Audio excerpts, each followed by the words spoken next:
Alrighty, so one of my mods has a really good account, and he was telling me about a team for the Demon King fight that he was able to do 3 hell runs in 12 minutes, which obviously you can probably guess it does use Albedo. It also uses Cocytus, which I have not used Cocytus on this fight yet. I know a couple of people probably already have, but I'm going to throw the team together. We're going to try to do a run really quickly and see how it goes. This should be my 3rd hell run. So I haven't really done like anything over the top farming wise as far as this boss goes, but yeah, we're gonna try it out here. I think this is probably gonna be the last run that I do for the week because, like I've said it in the past, I'm not really that worried about trying to like super farm this thing out or anything. But let me put this team together really quickly. Okay, so here's the team. We have Albedo, Gowther, Cocytus, and Nanashi. I'm assuming that we're just going for big counters, of course, like normal with Albedo here. He said that you can literally just rely on this team. The only thing is if there's any sort of RNG on him requiring you to use a heal card, then we actually have... he said that you can use the DK melee team, or he's been using an LR Escanor team, which I think is kind of cool, so I'm just going to give it a shot. I don't know. I mean, obviously, if you have the new melee and everything, he's probably a better option, I guess, just because of like the ranked up cards and stuff like that. But I'm assuming it's going to be fast and smooth just with the unknown team. But if I need to use a heal card, I have Zaneri on this team. We can kind of just use a little bit of maybe bonk damage from Escanor here. So I'm just using attack cards and stuff like that for this team, and then for this team we're actually using the unknown and human allies attack related, or just it's attack, not attack related stats. But let's he said to use attack food if I'm trying to go as fast as humanly possible here. So let's throw a little bit of that on, and we will hop in and see how this run goes. Alrighty, so here we are. He said that obviously there's going to be a little bit of RNG with getting, stances and stuff like that on our Albedo. That tracks, honestly. It's I think that's one of the biggest things that comes down to if your run is going to be super smooth and super quick or not, is just getting a really nice stance for her. So we need to use a buff into 2 debuffs next turn. I think I'm just going to throw... we can even grab extra buffs and stuff like that with Cocytus here. So let's do... I guess it doesn't really matter. We can use the Detonate card. That'll cleanse those debuffs off, give us some extra buffs there. We already have good buffs on. I think I'm just going to throw this out, and then maybe both of these... Or, well, I only use 3 cards, but get rid of a Nanashi card, because he's obviously going to be a little bit less usable here, so... Damage isn't anything super crazy right there, but this HP increase should actually be somewhat nice. Ooh, we do gain an extra buff card, which is pretty good. I think we're just going to go for... I'm not still 100% sure when we do rank up for Wild, but I'm assuming that we shall get a level 3 either this time or maybe it's after the next rule or whatever, but let's go ahead and upgrade Albedo here, and I guess I'm just going to throw these 2 out so that way we can use the Albedo card when he has the damage taken increase. So if you don't know how some of this fight works, if you have an attack related stat increase on any of your characters, that move that he did last, it actually normally deletes cards out of your hand, and it will give you some big debuffs and stuff like that. As long as you have, whatchamacallit, an attack-related stat buff on at least one character. Ooh, this is an insane hand. You actually just avoid that attack, like it just misses. So that is pretty nice. So we're just going to throw this on and throw this out, and then we already have another level 3 stance for the next turn. So we should... I don't even think we're going to need the other team in this scenario. I assume we might have to do like 1 rule's worth on turn 2 or on phase 2, so that way we can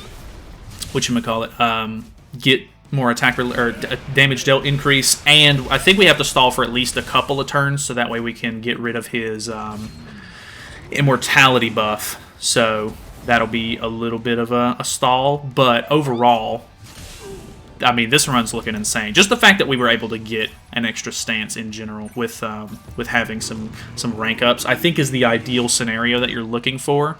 So we have lost some debuffs or some buffs and everything, which is I think pretty standard. We need to use 1 level 1 and 2 level 2s. This is a 2-turn stance. I think I'm going to go ahead and throw that on, because even if I might be able to get another level 3 stance, that maybe I throw a level 2 stance out just in case right here. Actually, I need to keep that as a level 2, I guess. So let's throw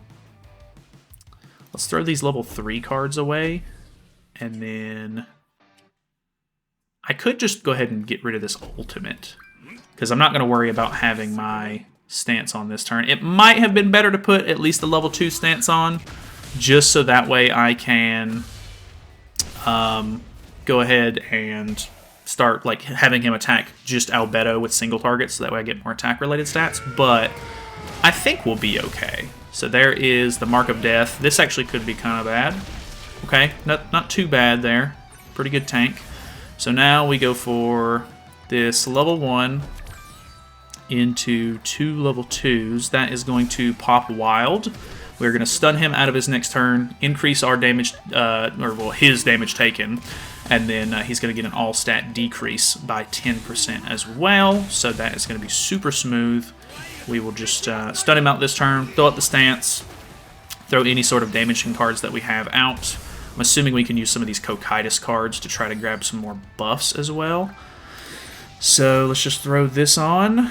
He doesn't have the craziest ultimate move gauge, but I guess we'll just use the Detonate card into the Amplify, because we'll grab... I think he gets an all-stat buff. So we'll just go for this. A little bit of damage there, nothing crazy.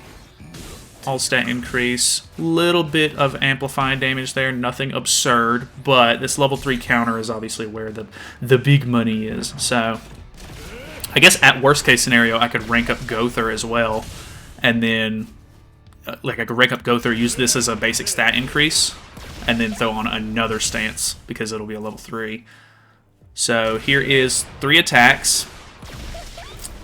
Boom. Okay, he has the HP increase here, so we didn't quite get him down, like, super, super low, but I don't think it's a big deal. So let's go... I don't have a level 3 card. I think that's okay, though, because we don't necessarily want to stun him out while we have this stance on. So let's use a level 3...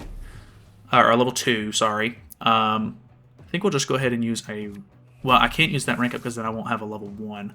Let's use... Well, I could use this to get, but I won't have a level 1 either way. I guess the level 1 is fine. Let's use this as the level 2. This is the level 3. And then we'll throw this Cocytus card out. That way we won't stun. He'll be able to attack us while we still have the stance on. And he should kill himself from the counter damage. So that actually kind of works out. Because, I mean, you don't necessarily always want to go for... I mean, in a scenario like this, of course, you don't want to go for, you know, an excessive amount of stuns and stuff like that. Because then I'll have to rely on putting up another...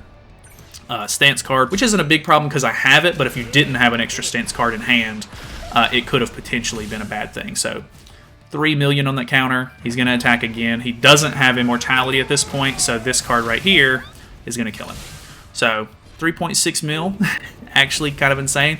Albedo just is insanely useful. There's nothing really you can argue about that. So kind of insane. Really fast run. I mean, that was roughly, what, like 8 minutes? A little bit less than 8 minutes for the run itself. So that's kind of insane. We'll just go ahead and open these boxes so you can see what's in them. You can see my progress, I guess. I'm not worried about True Awakening or anything at the moment. But, okay, 9 of those. I think I'm the closest with the Demon team. This actually might have pushed Goddesses to my highest. Yeah, so I have 45 of these. So I'm not even quite halfway to having a character True Awaken just yet. But that's the nature of the beast, I guess. So either way, thank you guys so much for watching. Hopefully this was helpful. Good team that you can kind of use. Like I said, you saw I didn't even use the Team B at all in that run. So...